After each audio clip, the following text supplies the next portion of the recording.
पहली तिमाही खत्म हो चुकी है और उसके मुताबिक कुछ इंटरेस्टिंग डेटा पॉइंट्स निकल कर आए हैं। दिग्गज निवेशक और बड़े फंड हाउस ने कहां पर लगाए दाव, उन्हें क्या पसंद आ रहा है, इस पर एक इंटरेस्टिंग रिसर्च की हमारी टीम ने और एक्सक्लूसिव जानकारी लेकर हमारे साथ अंश जुड़ रहे हैं। अंश, बताइए, जून तिमाही में पहले तो सेलिब्रिटी इन्वेस्टर्स के बारे में बताइए कि उन्हें क्या पसंद आ रहा है, उन्होंने क्या खरीदा। बिल्कुल, तो ये सेलिब्रिटी इन्वेस्टर्स में सबसे पहले हम बात करेंगे मुकुल अग्रवाल की।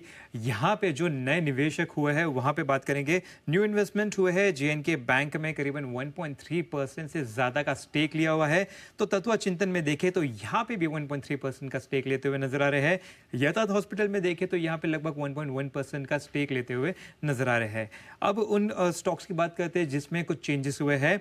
सूला वाइनयार्ड में देखें तो यहाँ पे जो उनकी होल्डिंग थी वो लगभग 0.4% से घटती हुई नजर आ रही है, जिसके चलते जून में यहाँ पे हम देख रहे हैं कि 1.8% की होल्डिंग रह गई है। वहीं जय कुमार की बात करें तो यहाँ पे लगभग 1.5% अपने पोजीशन काटते हुए नजर आए हैं, जिसके चलते उनकी जो मेन पोजीशनिंग है वो अब घट के 1% से भी नीचे आ गई है। डॉली खन्ना की बात करें तो यहाँ पे सोम डिस्टिलरीज में लगभग 0.4% हिस्सेदारी बढ़ाते हुए नजर आए हैं, जिसके चलते 2.8% की यहाँ पे हिस्सेदारी हो गई है। 20 माइक्रॉन्स में बात करें तो यहाँ पे 0.3% से हिस्सेदारी बढ़ी है और बढ़कर 2% की हो चुकी है।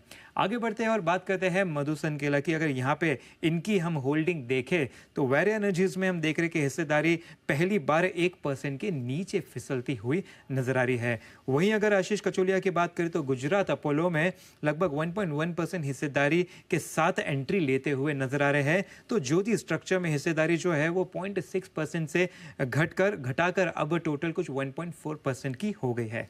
आखिर में सुनील सिंघानिया की बात करेंगे। यहाँ पे हम देख रहे हैं कि जय कुमार में हिस्सेदारी पहली बार 1% के नीचे आई है। पहले जो कि 2.5% थी, अब 1% के भी नीचे घटती हुई नजर आ रही है। इथोस की बात करें तो इसमें हिस्सेदारी जो है वो पहली बार 1% के नीचे यहाँ पे भी खिसकती हुई नजर आ रही है। तो ये हैं कुछ बड़े सेलिब्रिटी निवेशक जिनके पोर्टफोलियो में बदलाव हुए हैं, जिनके नाम से हम सभी वाकिफ हैं। उन्होंने क्या खरीदा, क्या बेचा, इस पर हमने बात की। लेकिन इसके अलावा जून में तिमाही में कुछ बड़े फंड्स की तरफ से भी एक्शन हुए हैं। उन्होंने क्या खरीदारी की है, अंश, ये भी बताइए। बिल्कुल, सबसे पहले हम गवर्नमेंट ऑफ सिंगापुर की बात करेंगे। यहाँ पे अगर हम इनका होल्डिंग देखें तो जो न्यू इन्वेस्टमेंट्स है पहले हम वो ले लेते हैं। पीजी इलेक्ट्रोप्लास्ट पे हम देख रहे हैं कि 1.4% का स्टेक लेते हुए दिख रहे हैं। तो त्रिवेणी टर्बाइन में भी 1% से ज़्यादा का स्टेक लिया हुआ है।